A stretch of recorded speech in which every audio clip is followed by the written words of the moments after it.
এই election engineering করে আর যাই হোক বিএনপি লাভবান হবে না। এই ইলেকশন ইঞ্জিনিয়ারিং করে আর যাই হোক বিএনপি লাভবান হবে না। আমি একদম ছবি দিয়ে দেখাই দিই আপনাদেরকে। দেখেন, নৌকার বিপক্ষে উনি জগ মার্কা নিয়ে জিতছেন। উনি বিএনপি করেন, বিএনপি স্বতন্ত্র। আমি একদম ছবি দিয়ে দেখাই দিই আপনাদেরকে। দেখেন, নৌকার বিপক্ষে উনি জগ মার্কা নিয়ে জিতছেন। উনি বিএনপি করেন, বিএনপি স্বতন্ত্র প্রার্থী। এই বিএনপি স্বতন্ত্র প্রার্থী তাকে কোনোভাবে ভোটে দাঁড়াতে দিবেন না। কি আসছে জানেন তার বিরুদ্ধে অভিযোগ?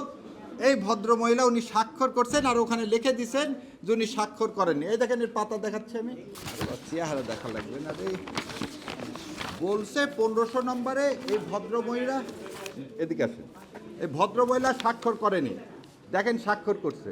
এবং আরও কি অবাক ব্যাপার, এই মামলায় আপনার প্রিজাইডিং অফিসার বলছে সবারটা ঠিক, একজনেরটা ঠিক না।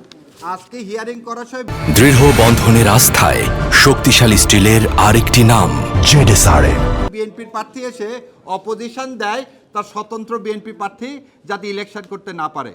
সেজন্য আপনাদের মাধ্যমে বলতেছি সারা দেশবাসীকে, ভোট হচ্ছে একটা আমানত, এবং এইভাবে বিএনপির স্বতন্ত্র প্রার্থীদেরকে এইভাবে ভোট করতে না দেওয়া, এই কনস্পিরেসি, এই ইলেকশন ইঞ্জিনিয়ারিং চলবে না। এই ইলেকশন ইঞ্জিনিয়ারিং করে আর যাই হোক বিএনপি লাভবান হবে না। এই যে দেখালাম, এই মেয়র নির্বাচন আমার প্রতিপক্ষের বিরুদ্ধে এই দেখেন, ওনার মার্কা কি? জগ। আর নিচে কি নৌকা আছে? উনি জগ মার্কা নিয়ে জয়লাভ করছেন।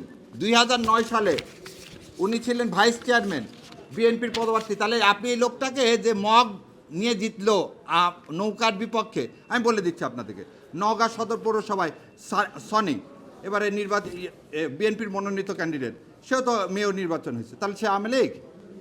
অ্যাডমিটেডলি যার বাবা 2 বার 91-96 সালে বিএনপি থেকে নির্বাচিত এমপি, উনি 3বার চেয়ারম্যান এবং পৌরসভা চেয়ারম্যান হয়েছেন এই ফ্যাসিস্ট আমলেও, তাকে আপনি আওয়ামী লীগ লেভেলাইজ করতেছেন কেন? দেখেন সে ভোটে ভোটে যদি সে জিতবে, না জিতলে জিতবে না। এত ভয় কিসে? লোককে দেন, লোক ঠিক করুক, ভোট ইঞ্জিনিয়ারিং করেন না। ধন্যবাদ। আসসালামু আলাইকুম।